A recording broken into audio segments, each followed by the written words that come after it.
पटना, डाक बंगला चौक, हर जगह का इन्होंने जिक्र करते हुए कि कौन कौन सी जमीन ली गई है, तो ये बातें तो इन्होंने खुद बोली।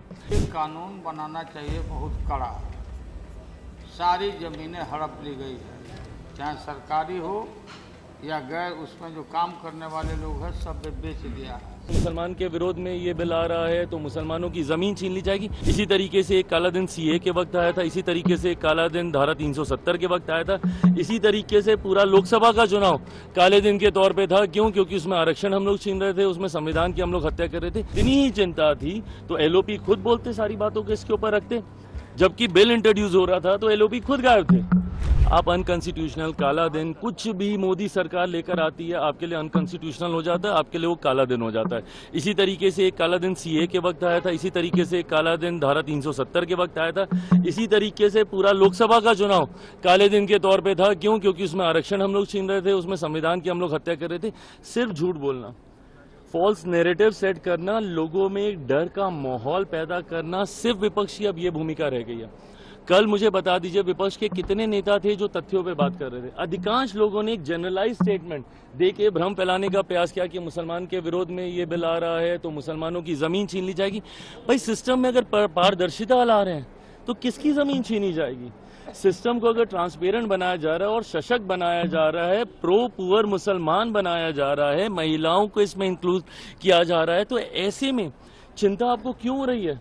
पर चिंता उन लोगों की स्वाभाविक है जो इसके ठेकेदार बने हुए हैं, जिन्होंने इसको भ्रष्टाचार का अड्डा बना के रखा हुआ है, उनको चिंतित होना स्वाभाविक है। जब उनके हाथ से चीजें जाकर गरीब मुसलमानों में बटेंगी तो स्वाभाविक है कि ये लोग चिंतित होंगे, और इसीलिए इन लोगों ने एक डर का माहौल बनाया। कल अगर इतनी ही चिंता थी तो क्लॉज बाय क्लॉज आप लोग करते ना, सारे कांग्रेस के सांसद। अगर इतनी ही चिंता थी तो एलओपी खुद बोलते सारी बातों को इसके ऊपर रखते, जबकि बिल इंट्रोड्यूस हो रहा था तो एलओपी खुद गायब थे। उसके बाद मणिपुर मणिपुर मणिपुर मणिपुर करते लोग थक नहीं रहे। जब रात में देर रात जब मणिपुर को लेकर चर्चा हुई उस वक्त एलओपी गायब थे।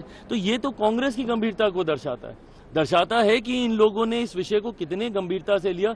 सिर्फ झूठ बोलना, भ्रम फैलाना, हाल फिलहाल के वर्षों में आप उठा के देख लीजिए, हर विषय पे विपक्ष ने इसके अलावा कुछ नहीं किया। कोई तथ्यों के साथ आज तक इन्होंने बात नहीं की। अमित शाह जी का एक बयान भी सामने आया, उन्होंने लालू जी के का जिक्र करते हुए कहा कि वो जैसा मजबूत वक्फ बिल चाहते थे ये वैसा। बिल्कुल सही बात है। आप उनका बयान उठा के देख लीजिए, पिछली बार जब चर्चा हो रही थी उन्होंने स्पष्ट शब्दों में कहा था कि इसको और कठोर बनाया जाए। पटना, डाक बंगला चौक, हर जगह का इन्होंने जिक्र करते हुए कि कौन कौन सी जमीन ली गई है, तो ये बातें तो इन्होंने खुद बोली। दिक्कत क्या है ना कि ये लोग सिर्फ सत्ता की राजनीति करते हैं, इन्होंने सिर्फ वोट बैंक की राजनीति की है। आज इनको ये वोट बैंक सूट कर रहा है, आज इनकी बात करेंगे, कल इनको कोई और विषय सूट करेगा, ये उसकी बात करेंगे। मैं अपनी बात में स्पष्ट कर देता हूं कि भाई मैं रामविलास पासवान का बेटा हूं। मेरे नेता, मेरे पिता ने अपनी पूरी पार्टी को 2005 में समाप्त कर दिया, ये कहते हुए कि प्रदेश में मुस्लिम मुख्यमंत्री होना चाहिए। राजद खामोश बैठी रही। इतनी चिंता थी मुसलमानों की तो एक बार मौका दे देते, बनने देते किसी मुस्लिम को मुख्यमंत्री, क्यों नहीं बनने दिया?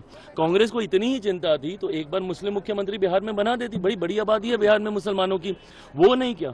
बट झूठ जब बोलने की बारी आएगी तो ये लोग सामने आ जाएंगे। मैं कहता हूं, रामविलास पासवान का बेटा हूं। मेरा समर्पण जहां समाज के इन लोगों के प्रति है, मुसलमानों के प्रति है, तो वहीं एक बड़ा समर्पण मेरे नेता की आइडियोलॉजी के प्रति भी है। मैं गलती से भी कतई कोई ऐसा कदम नहीं उठाऊंगा जहां पे इस समाज का रत्ती भर भी कोई अहित हो।